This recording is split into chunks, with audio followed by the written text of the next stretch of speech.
Welcome to the Irresistible You podcast. This is the place to get a dose of empowerment to create the life you crave and deserve. My name is Amy, and I'm the founder of Irresistible University. Through my podcasting courses, I teach women just like you how to ditch the body image issues, gain confidence, and lose the emotional weight to look and feel irresistible at any size. If you like the podcast, you're going to love the Irresistible You online course and VIP private podcast. To learn more about it, head over to irresistibleicing.com/course. That link is also in the show notes. Welcome back to the podcast. In this episode today, I am asking you the question, what kind of life do you actually want? And the rub here is that you don't have to want more. You just have to want what works for you. So we're going to get into that today. So where this came from, I was listening to one of Oprah's podcasts recently, and she had a guest on by the name of Emma Grede. I did not know who this person was. It was my first time knowing who she was. She is a very successful CEO. She is nicknamed the Kardashian Whisperer. Is like the CEO behind Skims and Good American Jeans and a lot of those brands. And then apparently she's also on the Shark Tank now. I don't watch that show anymore. But anyway, she had a lot to say about working moms and women in the workplace, and it got my brain thinking about things. Let me just state the obvious based on my observation of that interview. And first and foremost, I think what she said felt completely out of touch for most of us. Not necessarily wrong for her and her lifestyle, but definitely not relatable for the average working mom. So let me preface this and kind of give you the background if you're not familiar with it. So she has dubbed herself the 3 hour mom, saying that she spends 3 hours with her kids on the weekends. After that, she's done. And that she's there for the important things. She doesn't care about having to be there for every little thing, for every little drop off. She doesn't read all the school emails. She doesn't engage, in her words, what she calls over parenting, and instead she prefers to focus on what she calls high impact experiences or moments, like taking a trip to New York, taking a trip to France, whatever. And that in and of itself is just it's out of touch, it's not relatable, it's not something most of us can apply to our day to day. I get where she's coming from, but you also have to understand it's easy to say those things when I don't know if she's a billionaire or not. I know she's very wealthy, but if you're a multimillionaire and you have a team of, because she even said in one of her interviews, not on the Oprah one, but I saw it somewhere else, that, you know, outside of those hours or that time she spends with her kids, she's got nannies and chefs and cleaners and a chief of staff. Girl, bye. Bye bye. No, we can't relate to that. And in the Oprah interview, she did say, she did kind of go into this how, she doesn't get into the little nitty gritty things. And honestly, 20 minutes a day per kid is all they need. We all know that's not true. Kids definitely need more than 20 minutes a day with their parents. They don't. I digress. That's not what this episode's about. However, what she's talking about is not the standard. It's a life of luxury. It's a very luxurious, wealthy lifestyle. So the first thing I want to touch on for you is I want you to understand when you hear things, you need to first consider the source. And I think this is so applicable whether it's talking about working moms, and also if it's talking about weight, if it's talking about body image, especially those things.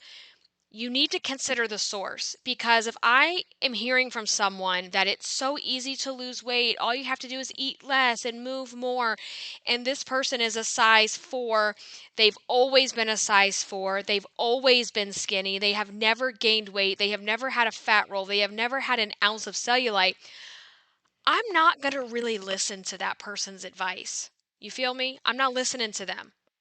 And also, like the same example, there's a lot of voices and content coming at us constantly. And so we can kind of curate and pick and choose who we're going to listen to and who we're not going to listen to. And I think it's really important that you do that. And even me, like if you don't like my content or you don't relate to it or it's not applicable, then don't put yourself in that position because it's not healthy, right? So if I'm listening to someone giving me advice on how to have better work-life balance, how to have more me time, and I find out or that person is not a parent, they're not a mom, they don't work, that's not going to be the person for me because, quite frankly, that is two very different lifestyles. And if you aren't out here raising kids and trying to work and combine and manage all of those things, I'm not going to get your advice because it's not coming from a place that's relatable to me. It's not coming from someone who really understands what it's like. Same with weight, same with body image, right? If I were to ever have a personal trainer, I don't want someone who's never struggled with their weight. I want someone who has the crazy before and after story. I want someone who has stood in my shoes. I want that.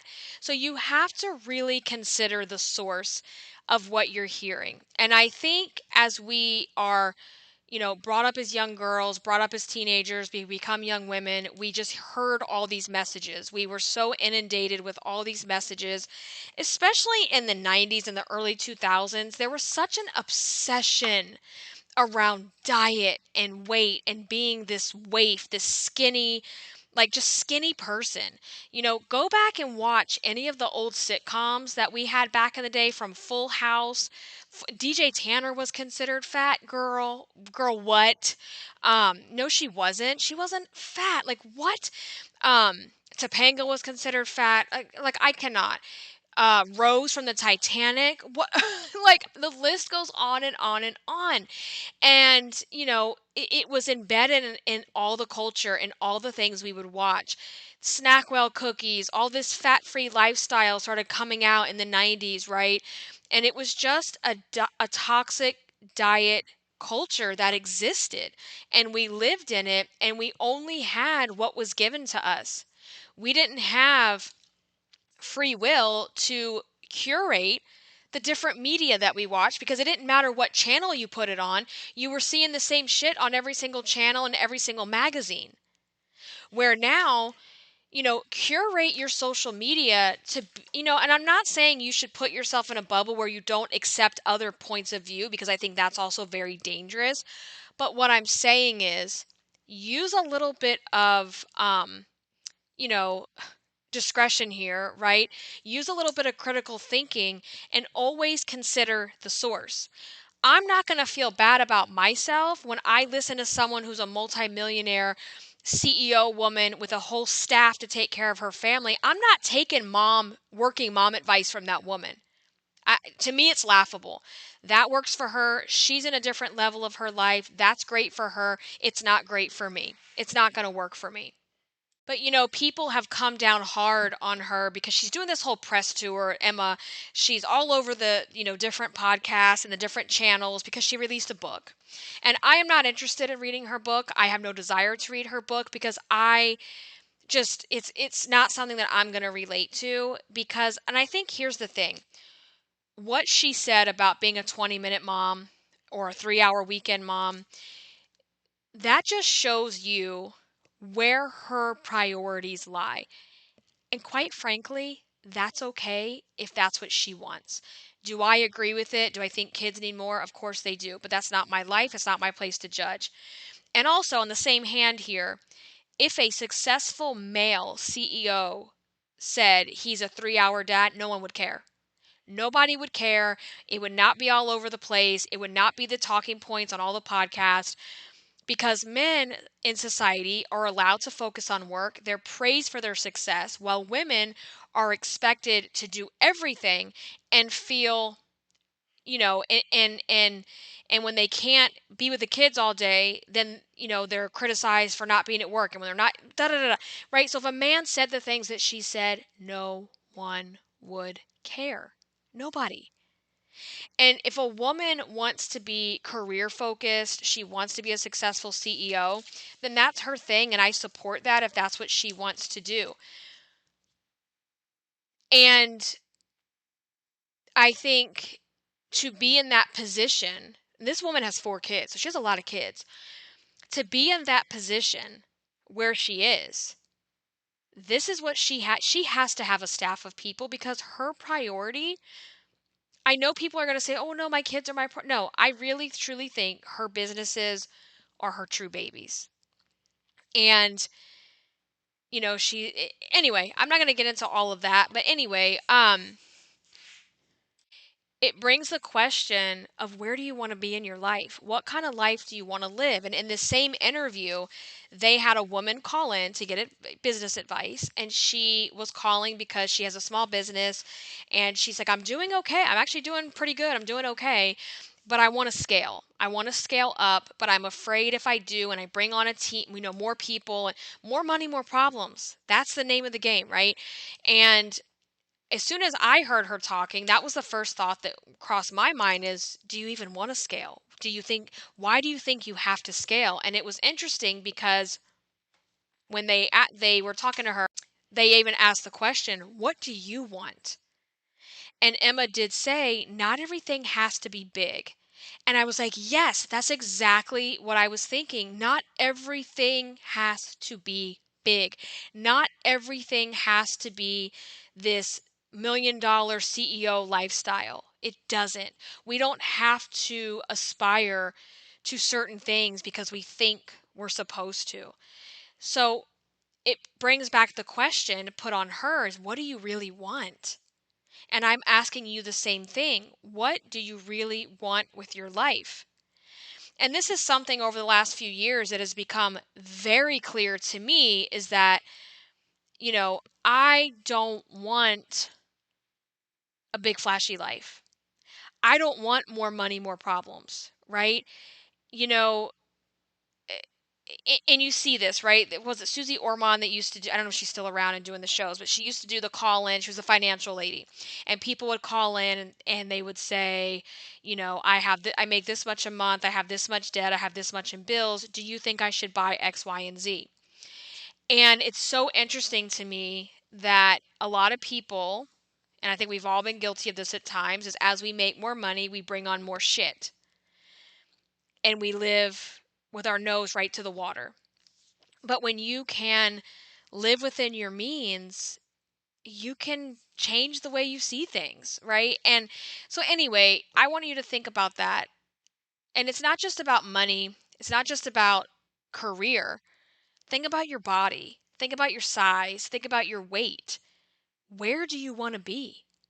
Are you okay where you're at? You don't have to always want to lose weight and, make more money and have a bigger this and have a bigger that, but have a smaller waist. Are you okay where you're at? And like I was saying, for me, I decided a long time ago, I couldn't care less about chasing that invisible ladder. I have no desire to build some $1 billion company because that's all people see. They see the money, they see the flashiness, they see the finance, the fame. But people don't always know. Someone with $1 million or $1 billion company are probably in debt up to their nose because they had to put out money in order to build that business. So you really have to ask yourself, what is your priority? I know for me, at this stage in my life, my kids are my priority. Yes, I have to work. Yes, I have to bring in money to maintain our lifestyle, to maintain their lifestyle. But I built a business that fits my life, right? My business works for me. It allows me to live a very comfortable lifestyle, to give my kids what they need, to give my kids what they want. Okay? Um and I'm good where I'm at. I don't need I'm just at a place where I'm very happy and very comfortable with that and I don't want to go above and beyond. Now, let's just say I do an amazing job. I deliver, I over deliver for my clients. They come back happy every single time, but I'm not here to go above and beyond and work late hours and go into cardiac arrest for a spreadsheet. I'm not going into cardiac arrest for a course. I'm not. And that doesn't mean I don't take pride in my work, because I absolutely do. But you got to ask yourself, what do you really want? It's like the notebook. What do you want? Right? Like, what do you want? Truly. And the whole thing, the whole Emma interview, like, I don't give that kind of stuff. I don't allow that stuff to sway how I feel about me, because I'm very secure with me and where I'm at in my life. Her life works for her, mine works for me, and I'm not. Are there little nuggets that I can pull from the interview, or even if I were to read the book? Sure, absolutely. But you don't have to want what she wants. You don't have to live the way she lives. And I'm not just talking about Emma, I'm talking about the elusive she, like the they, right? You don't have to live how they live. You don't have to live how, the person down the street is doing. You don't have to scale. You don't have to want more. You don't have to prove anything. More is not always better. Sometimes it's just more and more problems. More money, more problems is so true. Okay? So, even your weight, you may not be, you may not be where you want to be, you may not be at your goal, but are you okay where you're at? Do you really want to still lose more weight? Or do you only want to lose weight because that's what the world told you to want? The world told you you have to be killing it in all areas. The world told you you have to be skinny. The world told you you have to be a successful mom. But what do you really want? If you don't want to be a mom, that's okay. If you want to be child free, be child free. But at the same time, just like what I said earlier, if you are child free, then you should get advice from both sides. But like, if I was child free, I know when I was, and I would hear things from working moms, I didn't relate. I did not relate to all of the things they were saying. Little snippets here and there, but not everything, right? So the point here is, consider the source. Truly consider the source, and use your discretion and your critical thinking to pull the nuggets that you need to pull, and leave the rest on the table. There isn't one version of success. There isn't one ideal body type. There isn't one ideal lifestyle. And let me just remind you, there is no award and there is no trophy for burning yourself out chasing someone else's lifestyle. Your life gets to look like yours. You get to choose it on purpose. Hearing that woman's schedule makes me twitch. She's in meetings all day. She's, you know, flying from here to there and here to there. And that just sounds chaotic to me. I want a lifestyle that is more like, in the last year or two, it's like really, truly, I want a softer lifestyle. I want a peaceful lifestyle. I want to calm my nervous system. I don't want to be that person. I want to be here for my kids. They are my first priority. And unlike what Emma said, I want to be here for the small things. I know I talk about that in my episodes. I sprinkle that in all the time, but like, being able to go on field trips, being able to pick my kid up when they're not feeling well, and them to see my face and run to me and I get to take care of them, that's what I want. Does it mean I want to be momming 24 hours a day? Hell no. We all need a break. Girl, I would do anything right now to go check myself into a hotel for 2 days and put the temperature on 60 and just zone out the world. And we all should do that from time to time. Absolutely. Right? But at the end of the day, I, Amy, I want to be there for the small things because I know that it matters. I know how much it matters. And how I take care of my family is not necessarily what works for your family. If you're in a position where you don't have all that time, then you take the time that you have and you maximize it. One person's lifestyle is not any better than someone else's. It's just what works for their life. But what I want you to get out of this is that your lifestyle, you're not trapped in it. You can decide at any time, I'm going to change it. That doesn't mean it changes overnight. It means you put a plan in place and you start working at it and chipping away at it and you create what you really want. Okay. So anyway, I just thought I would share that with you because I've been seeing it going back and forth. And when I heard her say that, I was like, that just doesn't hit. That doesn't hit for me, girl.